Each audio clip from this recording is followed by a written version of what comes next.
ఓం నమో వెంకటేశాయ. తిరుమలలో స్వామివారి దర్శనం ఎంత ముఖ్యమో, ఆయన ప్రసాదాన్ని స్వీకరించడం కూడా అంతే ముఖ్యము. ఈరోజు మనం శ్రీ మాతృశ్రీ తరిగొండ వెంగమాంబ అన్నప్రసాద భవనం దగ్గరకు ఉన్నాము. ఇక్కడ కేవలం భోజనశాలే కాదండి, కలియుగంలో సాక్షాత్తు అక్షయ పాత్ర. ప్రతిరోజు దాదాపు లక్షల మందికి పైగా భక్తులకు ఉచితంగా రుచికరమైన భోజనం పెడుతున్న పుణ్యక్షేత్రం ఇది. అసలు ఈ భవనానికి వెంగమాంబ గారి పేరు ఎందుకు పెట్టారో చరిత్రలోకి వెళ్దాం ఒకసారి. తరిగొండ వెంగమాంబ గారు 18వ శతాబ్దానికి చెందిన గొప్ప భక్తురాలు మరియు కవయిత్రి. ఆమె శ్రీనివాసుని తన ఇష్టదైవంగా కొలిచేవారు. స్వామివారి మీద ఎన్నో కీర్తనలు రాశారు. ముఖ్యంగా ఆమె ప్రతిరోజు స్వామివారికి ముత్యాల హారతి ఇస్తూ భక్తులకు అన్నదానం చేసేవారట. ఆమె భక్తికి మెచ్చిన శ్రీనివాసుడు ఆమె చేతి వంటను ఎంతో ఇష్టంగా స్వీకరించేవారట.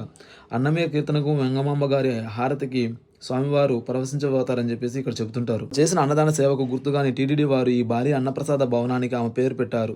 అంటే ఇక్కడ మనం తినేది కేవలం అన్నం కాదు, ఆమె భక్తి నిదర్శనం.